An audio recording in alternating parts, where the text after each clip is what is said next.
दोस्तों, steno dictation classes के YouTube channel में आपका स्वागत है। रामधारी गुप्ता खंड 1 प्रतिलेखन संख्या 2 गति है 80 शब्द प्रति मिनट। डिक्टेशन स्टार्ट होगा 5 सेकंड बाद। सभापति महोदय, प्रतिदिन छोटी मोटी झड़पें होती रहती हैं। हमारी फौजें बड़े उत्साह से उनके मुकाबले में खड़ी हैं।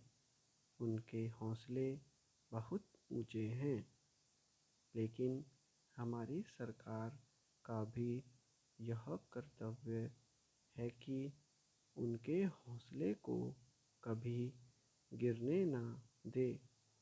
उन्हें हर तरह की सुविधा प्रदान की जाए जिससे उनका आत्मविश्वास बढ़े।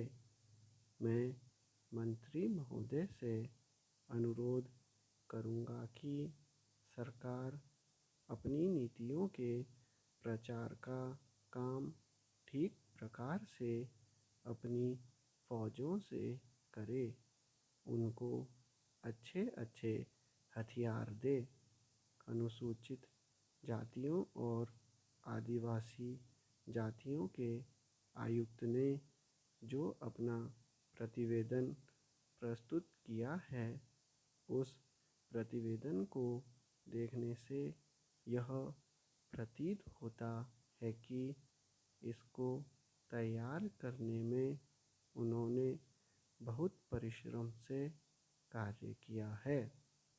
इसके लिए मैं उनको और उनके सहयोगियों को धन्यवाद देता हूँ, परंतु साथ ही साथ इस प्रतिवेदन के संबंध में कुछ आवश्यक निवेदन भी करना चाहता हूँ। पहली बात तो यह है कि इस प्रतिवेदन को देखने से ऐसा प्रतीत होता है कि इन कार्यों के लिए जिस धन का उपयोग होता है वह 3 साधनों से उपलब्ध होता है।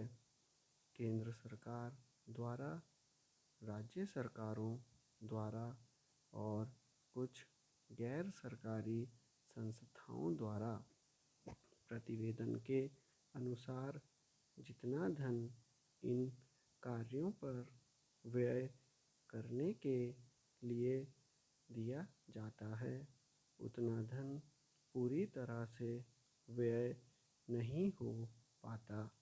मैं यह नहीं कह सकता कि आवश्यकता से अधिक धन दिया जाता है या कार्यकर्ताओं को वह धन प्राप्त ही नहीं होता, जिसके कारण से वह बिना खर्च हुए बच जाता है।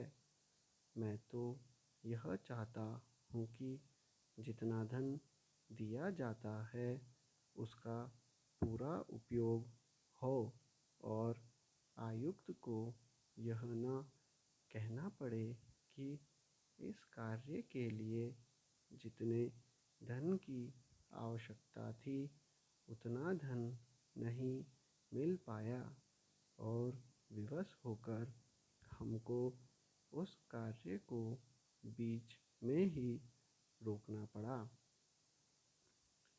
जहाँ तक राज्य सरकारों का संबंध है, बहुत सी राज्य सरकारें अभी इस कार्य में असावधानी से काम ले रही हैं और इस कार्य को उपेक्षा की दृष्टि से देखती हैं।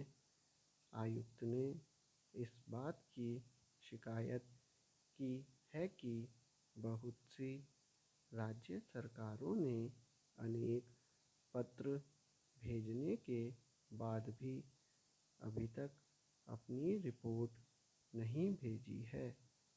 मैं चाहता हूँ कि सरकार इस तरफ निष्ठापूर्वक ध्यान दे। राज्य सरकारों पर दबाव डाला जाए कि वे इस दायित्व के प्रति सचेत हों और आयुक्त को उनके कार्य में पूरा सहयोग प्रदान करें। धन्यवाद।